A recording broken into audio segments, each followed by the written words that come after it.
Evening, everybody. Well, in a court today in Stockholm, the truck attacker, Mr. Akilov, who's 39 from Uzbekistan, has admitted carrying out the attack and confessed to it being a terrorist crime. Remember, 4 people were killed, one of them being British. And since that attack, it's quite interesting that Sweden, that has prided itself on being the most liberal country in the Western world, that has pro rata taken in more migrants, more asylum seekers than any other country in the world, and have been pretending all the way through the last few months that actually there is no problem, the policy's been a great success. But boy, we have seen a bit of a U-turn on this, because the Swedish Prime Minister, Stefan Löfven, OK, he's not a household name, but he is the Swedish Prime Minister, he has said we will never go back to the days of mass immigration. That's what he said. He couldn't be clearer. My question to you is he right to say that? But perhaps, more significantly, does he actually mean it? Or is he, with a general election coming up next year, doing his utmost to con the public? And I say that because there was an opinion poll that came out this morning before this court case showing the Swedish Democrats on 27%. The Swedish Democrats, who have been absolute political pariahs in Sweden and who do have, going back to the 1980s, a pretty unfortunate far-right image, have cleaned up their act to a very large extent. They are now in the lead in these opinion polls. So is he right to say, the Prime Minister, that mass immigration has to come to an end? And does he really mean it? In fact, do any of them mean it? I mean, after all, we've been told since 2010 that net migration in this country was going to be reduced to tens of thousands. So let me know what you think. If you think he's right to effectively put a stop to it, then call me on 0345 6060 973. If you think basically he's just trying to con the public, well, you can text me at 84850. If you think borders don't matter because we're all world citizens now, well, tweet at LBC using the hashtag Farage on LBC, and you can watch us live on LBC's Facebook page now. And I'm going to go to Jennifer in Lincoln and ask her, is he right to make this dramatic U-turn in terms of Sweden's policy? Yes, hello. Good hello, evening. Nigel. Good evening. Good evening. At last I got through to you. Right, I definitely think he's right. And You do, yeah. Time that our lily-livered head of Parliament, the lot that deal with everything, with, like the Home Secretary, everybody. Our Prime Minister was Home Secretary before. She should have acted a long time ago. We've got too many terrorists. How many assaults in this country is it going to take before somebody realises that instead of linking arms, laying flowers, lighting candles, holding vigils, is going to cure everything? It's not. He's absolutely right, and I do hope that he goes through with it. Well, that's the point, Jennifer, isn't it? I mean, let's face it. Let's face it. Immigration as an issue in this country has been going up and up the agenda over the course of the last decade and more, and that is one of the big things that Cameron got elected on twice as Prime Minister, was that he would cut net migration to tens of thousands a year, and it's still running, Jennifer, at 1/3 every year. What about Theresa May as Home Secretary? She's nothing about it. She did. Well, she can't do anything about it now. She said another 5 years it'll take before anything goes down. They cannot carry on. How many jihadis are here in this country? They went to fight ISIS against our policies. They are not, even if they've been born here and they've got a British passport, they are not British. As far as I'm concerned, they are not. They have no loyalty to this country at all. What would happen in the 2 world wars, for instance, if the young men had said, we're going to go and fight for Germany. It's losing now, we're going to come back. Jennifer, if you were tomorrow given Theresa May's job, what would you say? What would you do? I would say to the Home Secretary, now, knuckle down, get down to it, and get rid of the scum in our country. First of all, as Trump has said, let's get America right, let's get England right. We're far too loose and far when too you say when you say the scum, what exactly are you referring to? The people who not have no allegiance to this country at all. They have no allegiance at all. They are just brewing all the time, working out how can we attack this country, how can we do this, The mosques are very bad, a lot of them, especially one in Luton is terrible, and the schools, I know a lot of them been closed down, but we have to tighten up. We have to tighten up. Jennifer, I get the point. We have to tighten up. And I thank you very much for your call, even if that word was a bit rich for most. Andy in Cardiff, tell me, does the Swedish Prime Minister actually mean it when he says mass immigration is going to come to an end? Good evening, Nigel. I think that he actually does mean it, but following through on it is going to be very difficult. I think within a couple of weeks, I think your pals in the EU Parliament will do what they can to stop him. I mean, if you look at what's happened today, within moments of him actually announcing this and making that statement, your friend Mr. Juncker decided that he was going to highlight the fact that him and his party were going to be against having face veils in the EU. I think that's to placate the Swedish after what's happened. And I also think that it's going to be watered down to the best it can be by the EU Parliament going forward, so that at least the Prime Minister of Sweden says, I did something about it, this is what we got, rather than him getting what he wants. Well, the problem, of course, is going to be this, that relations with Turkey have broken down completely, particularly with the Netherlands, and I think the idea that Turkey is going to hold back the tide that wants to come across the Mediterranean, I think that's out of the window. I think if Syria does deteriorate further, there are likely to be a lot more people wanting to get out of Syria and cross the Mediterranean, and once they're in the European Union, Sweden will be told by the Germans particularly, you must take a quota, and whether that's 50,000 or 100,000 or 150,000. So, is this Swedish Prime Minister going to stand up to the EU and Mrs Merkel? I don't think so, Andy. Can I add something else to this, Nigel? Sure. I know this is straying off the subject a little bit, but yesterday you were talking about Trump and Syria. You've mentioned Syria just now. I think that one of the biggest mistakes we're going to make with Turkey, with Syria, with all the other places that are currently harbouring ISIS or members of ISIS, or they're hiding there, I think one of the biggest mistakes Mr. Trump made was not taking advantage and making his presidency historic. That's what he should have done. He should have actually had that chat with Putin first. Yes, Andy, I agree with that.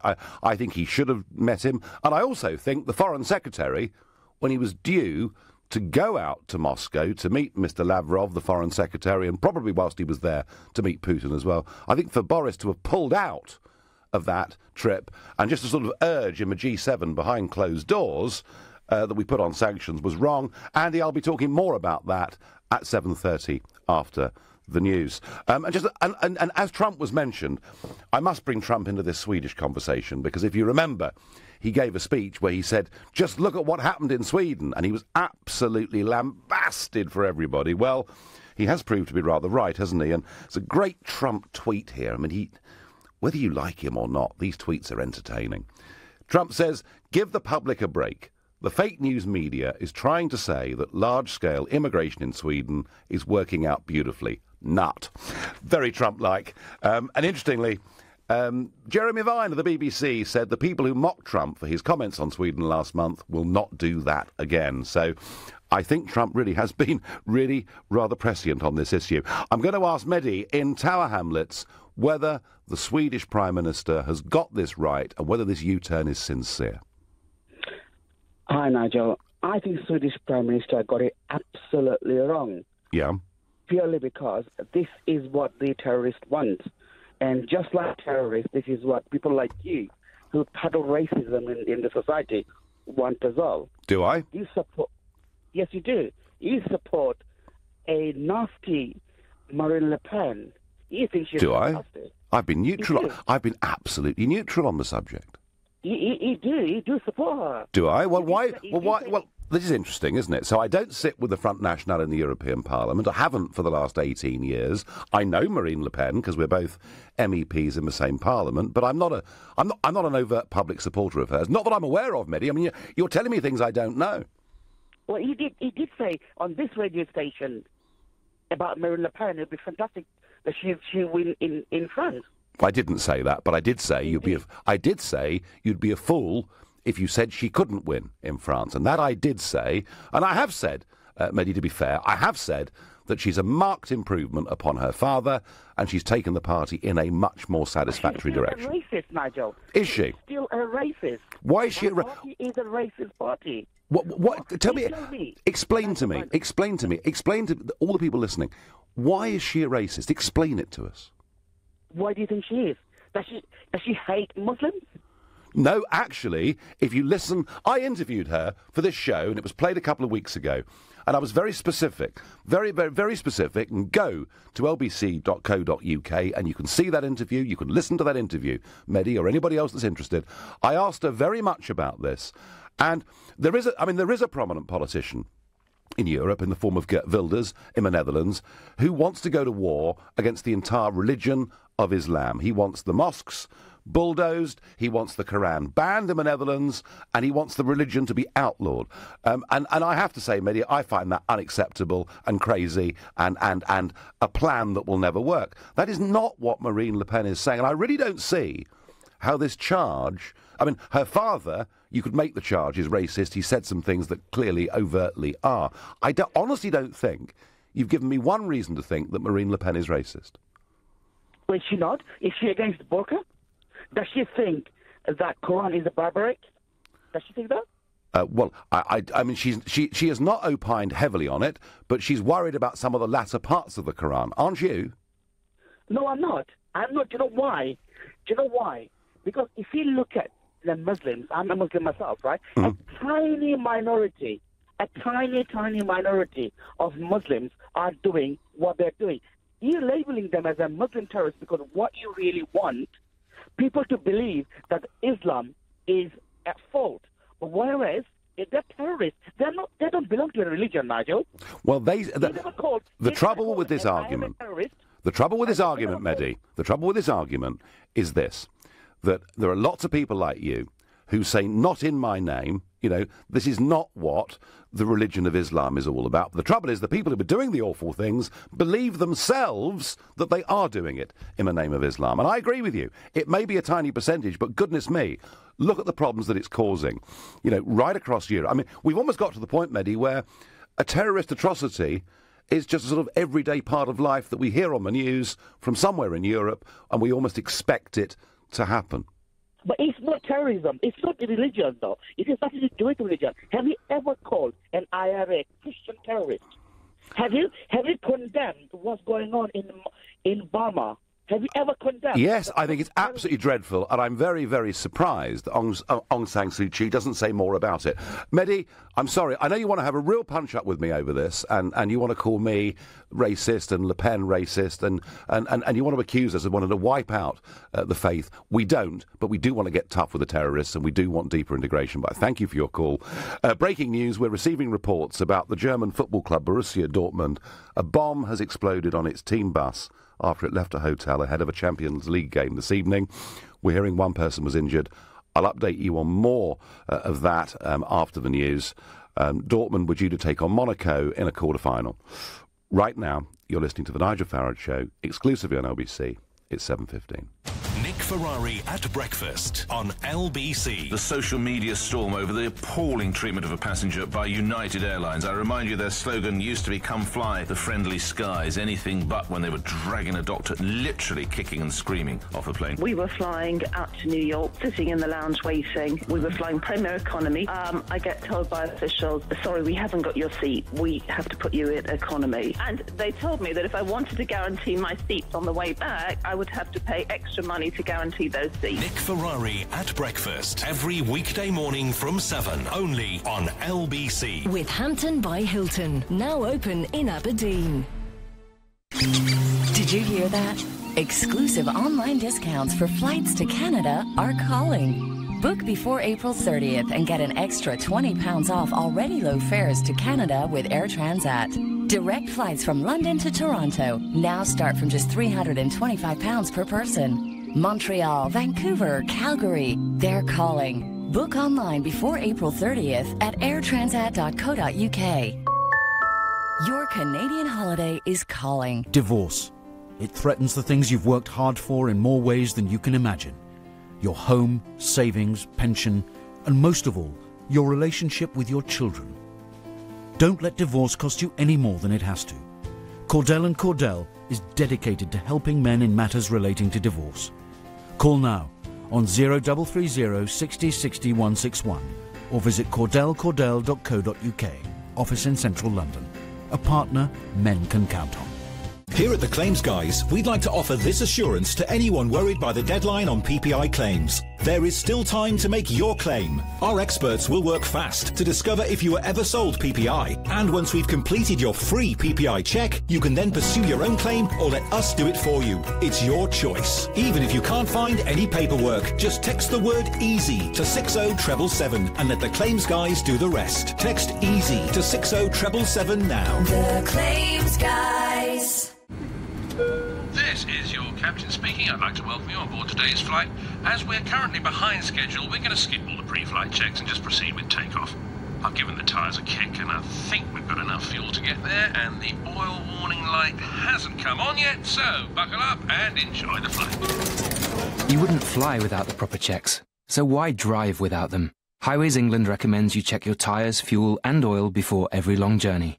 For more information on vehicle safety checks, search Think. I'm James. I'm in year 10. Last term we watched a film about penguin behaviour in maths. But weirdly, it helped me get how probability works. Random. The whole class thought it was random. I used a penguin documentary I saw to explain probability models. James laughed the most, but his grades improved the most too. I teach year 10. I'm Miss Ogan. Apply now, and you could get a £25,000 tax-free bursary to train as a teacher. Search Get Into Teaching. Subject to eligibility. Selected subjects only. Oh, the garden's an absolute mess. It's my turn to have the cross-stitch crew round for tea and Battenberg. I'll have to get a landscape gardener in and a wildlife expert. It's a jungle out there. We could be eaten alive by those deadly flutterbugs.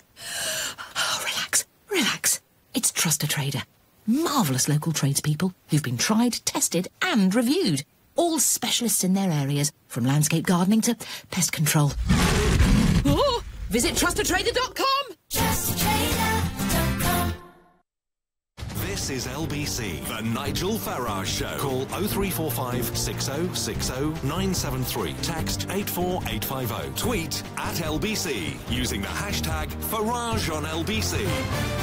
We're getting conflicting reports about a bomb explosion. We first thought it was on. We're now told it's near the team bus of Borussia Dortmund, who are heading off to play Monaco in a Champions League game. The club say no players have been injured, but one person has. We'll find out more over the course of the next hour, and we'll even try and get a news report directly from Germany, if we possibly can. Returning to the theme that we're discussing tonight, the Swedish Prime Minister, in a dramatic U-turn, has said no more mass immigration, and all of that on the day when the truck driver admits that it was a terrorist act that took place in Stockholm. And I'm really asking the question, not only is the Prime Minister right to say that mass immigration should come to an end, but does he actually mean it? And Mehdi, who I was debating with before the break, seems to think that anybody that is critical of large-scale mass immigration is guilty of racism. And I'm sorry, Mehdi, that just doesn't wash. You know, when I asked you to give me examples of why people like me or Le Pen were, in your view, in your eyes, racist, you couldn't give a single piece of evidence. No, my concern is that I think that there is a growing tide of public anger. We've got new political parties springing up right across Europe. In Sweden itself, the Swedish Democrats now on 27% in the polls and clearly in the lead. And I think ahead of big elections, there's a lot of posturing going on. Andy in Cardiff mentioned the Islamic face veil ban earlier. We'll just sort of give you the facts of that. So the European Parliament's biggest political group, it's called the European People's Party. They're a Christian Democrat centre-right group. They, at their conference in Malta last week, have adopted a resolution saying, both for reasons of security and because seeing one another's face is an integral part of human interaction in Europe, they are now calling for a ban on Islamic face veils, something they wouldn't have even contemplated a year ago or 2 years ago. And similarly, Mrs. Merkel, you remember her? We can do it. As many of you that want to come, we can deal with it. And Mrs. Merkel now says that migrants must respect tolerance and that they need to become fully integrated into the German way of life and to respect it. So I think these are postures by the EPP group. They're postures by Mrs. Merkel, and I suspect postures by the Swedish Prime Minister. I don't think they're sincere. I don't think they mean it. Perhaps I'm wrong. Perhaps I'm completely wrong on all of this. If I am, call me on 0345 6060 973. And I'm going to Jack in Bromsgrove. Jack, immigration levels into Sweden have been the highest of any developed country in the world. is their Prime Minister right to say, whether he means it or not, but right to say he's going to put a stop to it? Good evening, Nigel. Good evening. Yes, I believe the Swedish Prime Minister is correct in saying this, because it's not the place of Europe, unfortunately, to house, the refugee crisis which is going on now. It's not our place to just house all those people. Unfortunately, I don't know quite what's going to happen. I don't know if he's just saying this for political points, because that wouldn't be the first time I've heard this, as David Cameron got elected in this country on the policy that he would get net migration down to the tens of thousands. Unfortunately, that's not happened either. So it could be political point scoring, but also I'd just like to comment very quickly on some previous callers of yours. Do? One of which said the mosques in this country are disgraceful. I disagree with that, because that's part of multiculturalism, which is a great part of the country that we live in. And your previous caller, which called you a racist, no, you sit in the European Parliament, you've been elected, you sit there, you are Eurosceptic, but that's your right, because you're a person. You can sit there and stand there and say whatever you want. Yeah, Reason, of course. Jack, this point about multiculturalism, it depends what multiculturalism means. If it means to you a diverse society of different people with that genuinely, means the food's more varied and life's more jolly, that's great. If it's multiculturalism, Jack, which means actually different communities by religion or race being separated off from the rest of the population, then surely, Jack, in that sense, multiculturalism has been a failure, hasn't it? Well, it's the argument of theory versus practicality, isn't it? You can walk around London and hear how many hundreds of different languages speaking, but that's the kind of multiculturalism that I like, because I live in Birmingham. Right, but as long as they can also speak English too, Jack, yeah? Oh, of course, yeah, because fine. we live in the United Kingdom, and that's our language. Yeah. No, I just wanted to tease that out because one of my big criticisms has been that so much government policy and indeed taxpayers' money has been spent over the last 4 decades actually actively encouraging new groups of people who've come to this country to live separately from the rest of us, and that has been a disaster. Jack, I thank you very much indeed for your call. On text, Nigel, please shut people down who say racist against Muslims. Muslim is not a race. What on earth was Mehdi talking about, says Josh in Bristol. People often claim to know what terrorists want. I wonder how they know. All we know for sure is they want to kill and maim, says Michael. And I like this. I like this on Twitter. Have they apologised to Donald Trump for being right, asks Anne Cooper. Not a cat's chance in hell. They won't apologise to him. And can you imagine Mr Juncker? Because before the mass of people started crossing the Mediterranean, I said in April 2015 in the European Parliament that Juncker putting in place the European asylum policy would be a disaster, because they'd drawn the bounds of who would qualify as a refugee far too widely. Is Mr Juncker going to apologise to me again? Not a chance. It will not happen. And it's worth pointing this out, because both the drivers of the truck in Berlin at Christmas and the one in Stockholm, both were failed asylum seekers. In the case of Stockholm, this man was given 4 weeks to leave the country. He simply disappeared. In the Netherlands, there are 8,000 people in the Netherlands who've been rejected as being refugees, and the Dutch authorities haven't got a clue whether any of them have left at all. And this is the point. And I believe that if you look at most of the people that are coming, they would not qualify as refugees under the 1951 Geneva Convention. They're mostly young males who are coming to Europe to make money, maybe seeking a better life. I don't blame them for that, but please, they are not refugees, and I believe that very, very strongly. But please, if you disagree with me, if you think I'm wrong, then get on the phone and tell me. I'm going to go to Callum next in Surbiton. Callum, is the Swedish Prime Minister right to perform this U-turn, and does he mean it? Hi, Nigel. There's just a couple of points I'd like to make. Sure. First of which is basically regarding the idea that you're linking these drivers, ones in Berlin, London and Stockholm, to ISIS. I didn't. These people, I know, but people, the previous callers have done. All right. I just like to make a point and say that it's very easy to kind of commit an act of atrocity and then connect to a particular ideology. and what comes before the other. Is it Islam that promotes this, or is it people then appropriating what they've done to Islam? And I think that's a point that we need to tease out a bit more. Well, in the case of Mr. Akilov from Uzbekistan, who pleaded guilty today to terrorist crime, he had very publicly in the past been praiseworthy of ISIS. So his position on this is pretty clear. Yeah, and I understood that. The second point that I want to make is regarding whether closing off borders is that going to solve the problem, or is that just a reaction to the symptoms? Now, I think that something we have to consider is that closing off borders, first of all, open immigration is part of our identity as a liberal democracy. And part of our identity Since when? is openness. Since when? Opening borders to people that are in need, to refugees that are in help. No. Come on. Callum, there are two very different things here.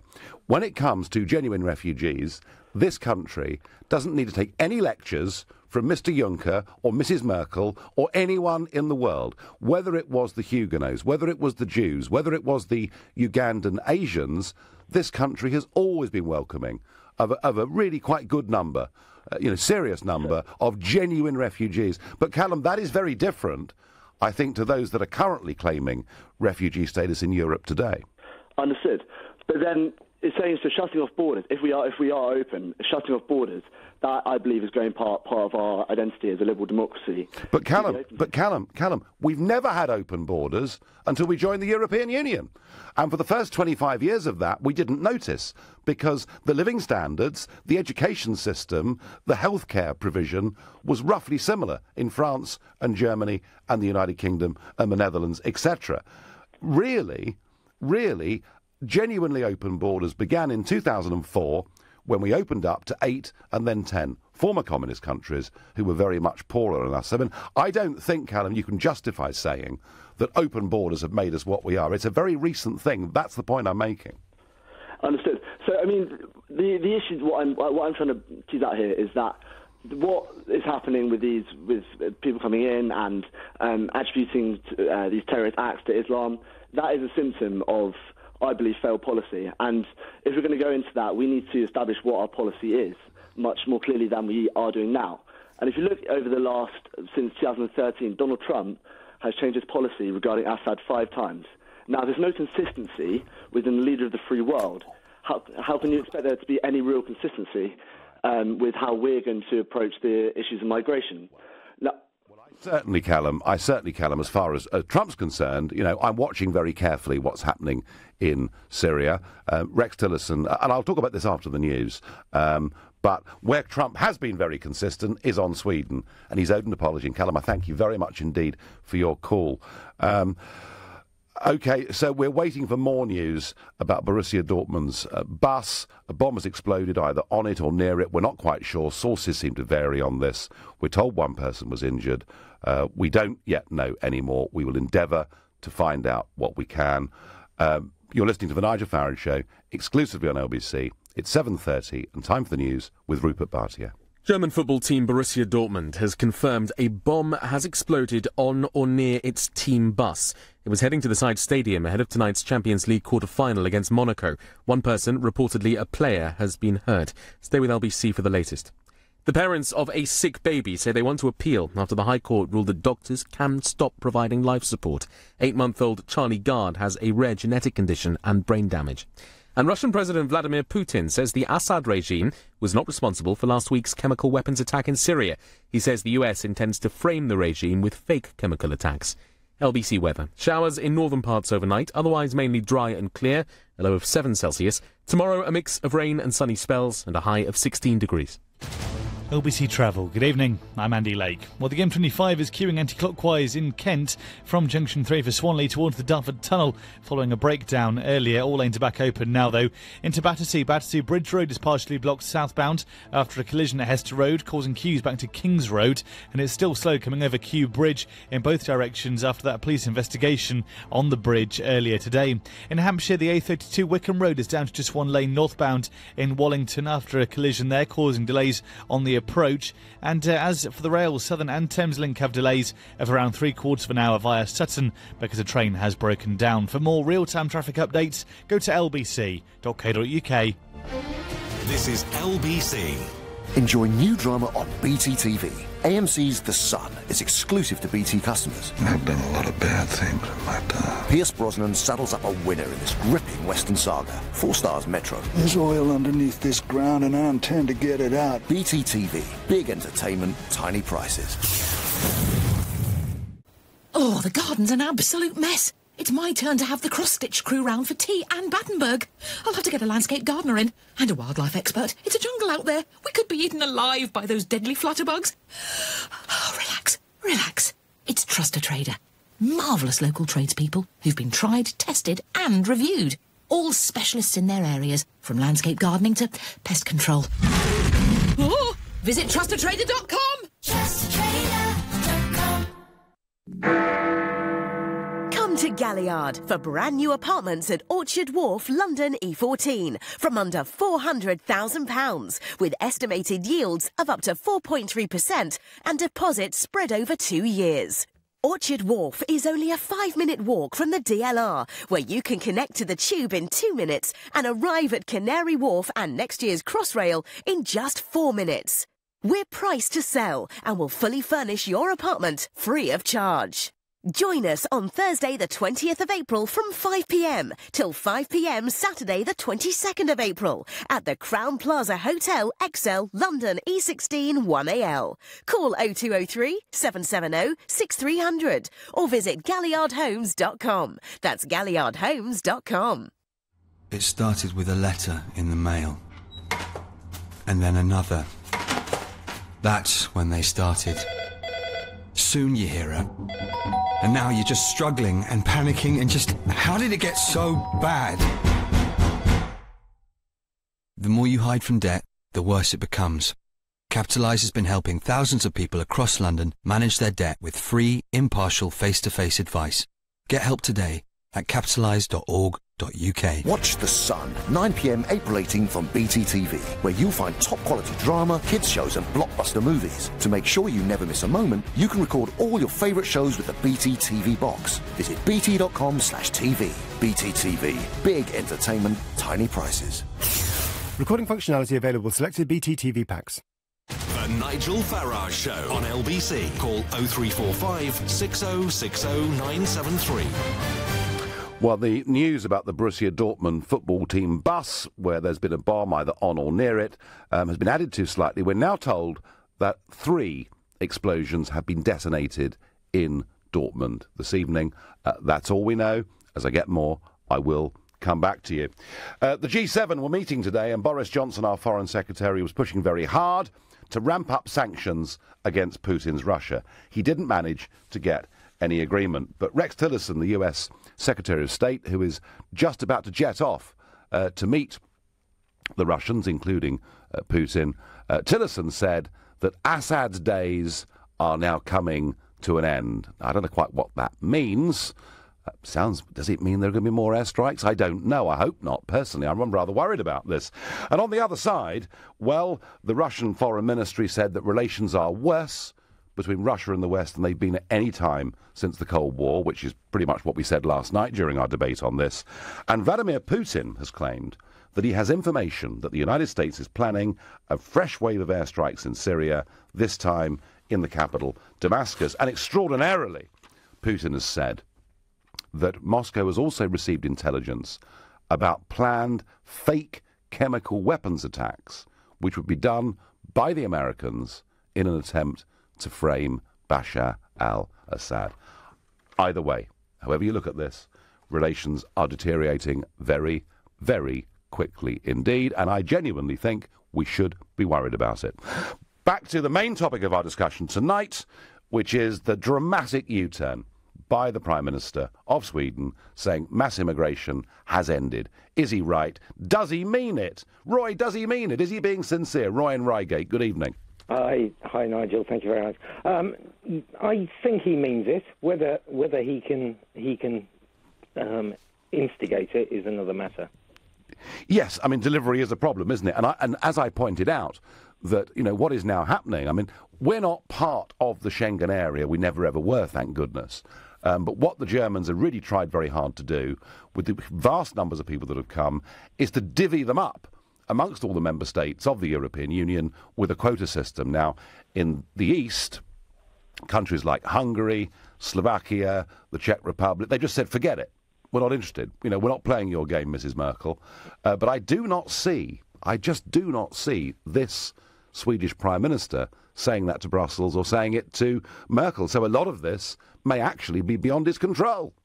That may be true, but there's also a humanitarian side to it. Is there a differential between immigration and refugees? Now, I know huge, Roy. There are some refugees that may be bogus, but certainly in the situation with Syria at the moment, we will expect an enormous requirement for housing refugees, and as a country, or even as what is currently a union, we must do what we can, surely.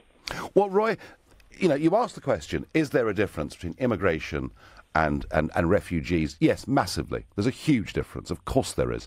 I mean, the classical definition of a refugee is somebody who is in fear of their life or liberty as a result of their race, their religion, their ethnicity, their political opinions. That is what a genuine refugee is. So take the Asians that were living in Uganda. Amin said, I'm going to kill them all. And the British government thought, do you know what? He's bonkers enough, he might just do this. So we did give refugee status to about 29,000 people who came here from Uganda. Interestingly, Roy, they've been, I think, the single most successful migrant group that's ever come to Britain. The number of them that have become millionaires and successful people is remarkable. However, I would argue this, Roy, and this may be controversial. The UNHCR say right at the moment there are 59 million people in the world who are displaced by war, by tribal conflict, or whatever it may be. Do we, Roy, accord those 59 million people the same kind of status as we would for Jewish people facing massacres or for Ugandan Asians facing massacres? Yes, their living circumstances are far from good, but I think, Roy, the mistake that Mr. Juncker made, and the mistake that was compounded by Chancellor Merkel, is we've now drawn the definitions of what is a refugee far too wide. That's my view, Roy. I don't know how you feel about that.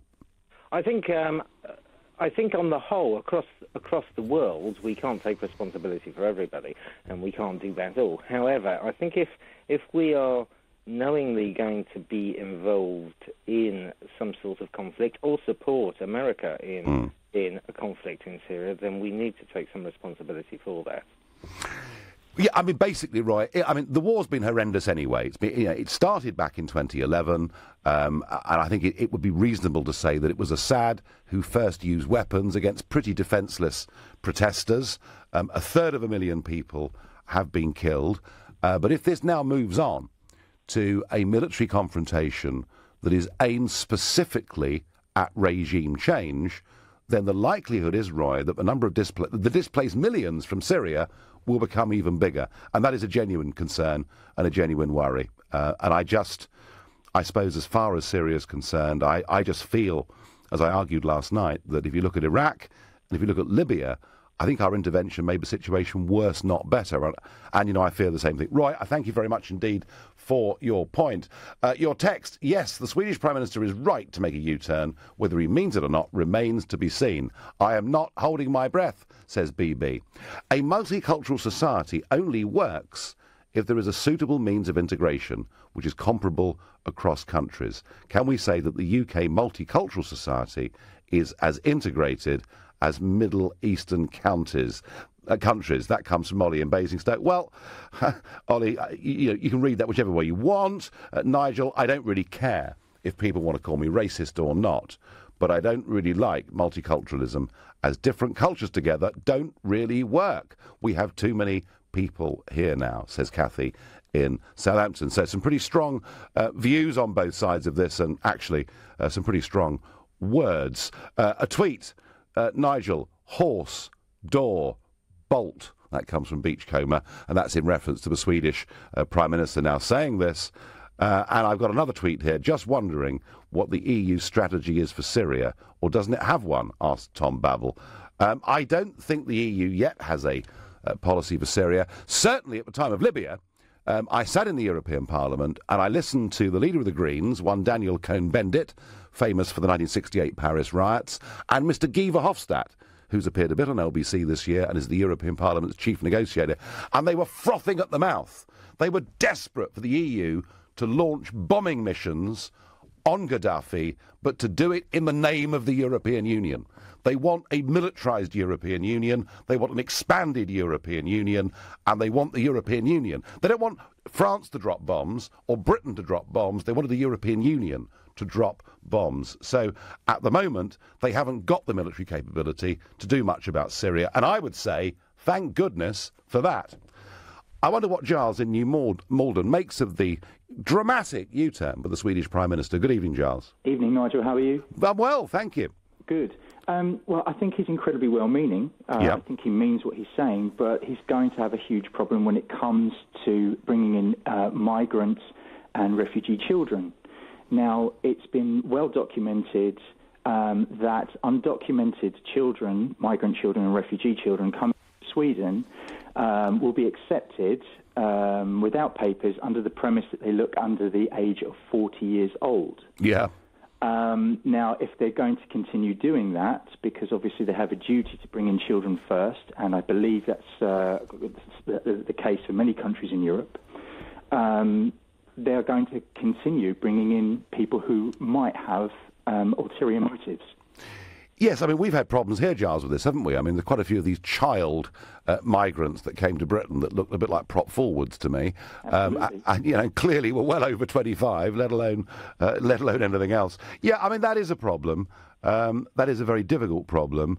You know, maybe the argument, Giles, is that what we should do is be giving more people more help that are displaced, whether they're in Turkey or whatever it is. And I'm not advocating foreign aid. I'm advocating genuine humanitarian aid. Maybe that's the answer, Giles. I think, if you look at the amount of air-conditioned tents that are in Saudi Arabia that could house many, many, many thousands of refugees. Now, this is interesting, Giles, isn't it? Because Saudi Arabia have refused to take a single migrant from the Syrian conflict. Not one.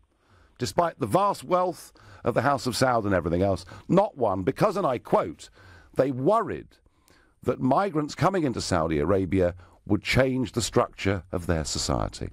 But they are prepared to fund the building of 200 mosques in Germany. Interesting, isn't it? Giles, thank you very much for your call. James says, do you stop helping those in need when you fear for yourself? James, I think that people right across Europe are increasingly fearful and worried that through our compassion we may be letting very bad people come into our country. And James, if you were sitting in the Netherlands tonight and you'd heard this news, that there are 8,000 people have been rejected and that the government have got no idea whether even a single one of them has left, would you be concerned? I think a little bit you would be. Simon says, end of the day, if it's not stopped, more innocent people will die because no one truly knows each other. Well, that is partly to do with division, and I'd agree with that. Pat says, the Gulf States and Saudi Arabia haven't taken a single refugee. You're right, Pat. What hypocrites they are. You're listening to the Nigel Farage Show, exclusively on LBC. It's 7:45. Coming up at 7 on LBC, Clive Bull. Jeremy Corbyn pledges to tackle late payments, which he says is pushing small firms to the brink. Is he right that this problem is a national scandal? Clive Bull on LBC. Here at the Claims Guys, we'd like to offer this assurance to anyone worried by the deadline on PPI claims. There is still time to make your claim. Our experts will work fast to discover if you were ever sold PPI. And once we've completed your free PPI check, you can then pursue your own claim or let us do it for you. It's your choice. Even if you can't find any paperwork, just text the word EASY to 60777 and let the Claims Guys do the rest. Text EASY to 60777 now. The Claims Guys. Starvation is a reality across East Africa. Donate to the DEC appeal. Go online or text radio to 70000 to give £5. Don't delay. Finally, it's spring. The days are getting longer. Time to gather friends and fire up the barbecue. Get your spring off to the perfect start with Weber. From the 18th of March until the 17th of April, buy a revolutionary Weber Genesis 2 gas barbecue, register it online, and get an iGrill 3 digital Bluetooth thermometer for free. Serving excellent food has never been easier. Visit Weber.com for more information. Weber, for life. The Global Academy in Hayes is a state school for 14 to 19-year-olds interested in a media career. Our next open day is on the 26th of April. Register now at globalacademy.com. Welcome to London's exquisite Indian dining experience, Marla Restaurant. The finest North Indian cuisine in the most charming setting. Find us in the heart of one of London's divine hidden gems, St Catherine's Dock. Marla Restaurant. Visit us in St Catherine's Dock or go to marlarestaurant.co.uk. Marla. Discover a jewel in London's secret paradise. I don't know who you are or what your business does, but if you're looking for a better utilities deal, we will find you one. We have a very particular set of skills acquired over long careers, skills that make us a nightmare for traditional business water suppliers. Go to utilitywise.com/water and that'll be the end of it. But if you don't, we will find you and we will help you save up to 25% on your utility bills. Savings based on water plus gas or electricity combined. Are you confused about PPI? At PPI Hotline, we want to give you the facts. There is absolutely every reason to check you had PPI. Even if you think you never have, we can help you find out, as you could be owed thousands. And now there's a deadline. We just need the name of the bank you've had loans or credit cards with, and we'll check for free. So find out now if you're owed by texting WIN to 83222. PPI Hotline. Text WIN to 83222. Leading Britain's conversation. The Nigel Farage Show. Tweet at LBC using the hashtag #FarageOnLBC. Liberal Sweden, who've taken more people pro rata than any other country in the world as refugees, migrants, in over the course of the last 10 years, have U-turned. And the Prime Minister says mass immigration to their country is over. And I'm asking, is that the right thing to do? I'm also asking, do we actually believe him? Andrew, in Gospel Oak, do you believe him? No, sir. It's a token gesture. And all you have to do is look at us, a country who has managed reasonably well to integrate our immigrants into our general sector, and then take a look at the court lists at the Old Bailey and see how many people are still going down there under the Prevention of Terrorism Acts and are being sent to prison. We've got off pretty lightly compared to what I think is going to happen to Sweden. Is that simply because of numbers, Andrew? Yeah, no doubt. But also, I think we as the most liberal country in the world are very good at integrating people into our fabric. We've got a long history of doing this, and I think we do it pretty successfully because we are very liberal. We're so liberal, in fact, that we managed to police this, and we have people informing on their own communities sometimes, thankfully. Well, that's a good thing, isn't it? Yeah, I mean, if that's happening, Andrew, that is a good thing. Yeah, I mean, I would agree.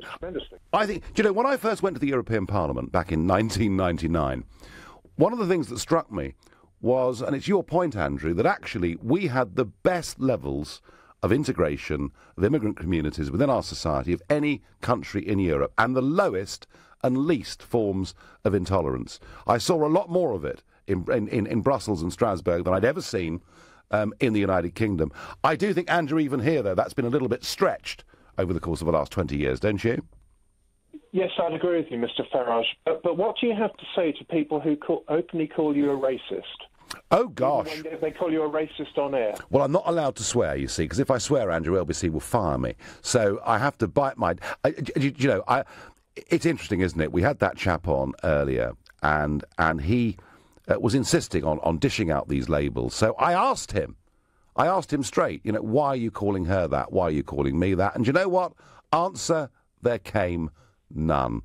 And so I think that's really the answer to your question, Andrew, is I throw it back at them and ask them for some evidence, and they never, ever seem to have any. Andrew, I thank you very much indeed for your call. I'm going next to Sadiq, who's calling from Ilford. Good evening, Sadiq. Good evening, Nigel. Nigel, just a few minutes ago, and nothing new for you, to be honest, perfectly honest, is you told an absolute blatant whopper. Oh, gosh. I'm looking forward to this. Right, what did I do? Yeah. You said Saudi Arabia have taken not a single refugee from Syria. And the Gulf states haven't. And when in fact just a cursory bit of research will tell you that they've taken over 2 million from where? Refugees from Syria around there. And when? The fact is that they don't call them refugees, Nigel. Right. They call them citizens in Saudi Arabia, so to not make them feel inferior. So, and you know that for a fact, Nigel, whatever. But you keep telling these whopping lies because your audience laps it up. So it's really is utterly fascinating because you are. And it's just like your bus. It's just like your, your queue. Getting into the country during the referendum that you used. Absolutely. And you used all those brown faces and whatever, have you? So, Nigel... Well, what should I have done? Your audience will lap it up. What should I have done? Should I have pretended that wasn't happening? Should I have ignored it? I mean, what I was talking about... Well, address the lie first, Nigel. Address the lie first. Sadiq, lie first. I am not aware. Just a cursory. They have not taken. They have not taken. I know, and you'd find out, Sadiq, that actually the Saudi Arabian regime have said we are not taking any refugees from Nigel, Syria. They don't call them refugees. That's the difference, Nigel. And the same goes. The same goes for half. And the same goes. Nigel, address no lie at all. They've taken not a single refugee. And back to your point. Well, to the audience, please go and do your research because Nigel is lying once more. Oh, I've been saying this now. I've been saying this for a long, long time, and I think I'm right and you're wrong. But it's been great fun, Sadiq. And let me just answer the last point you made. You know, that poster showing the madness that was happening in Europe as a result of the failed policies of Juncker and Merkel is exactly...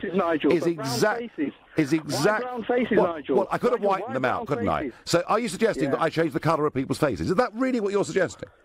Well, Nigel, you see what it is... You don't like the truth, do you?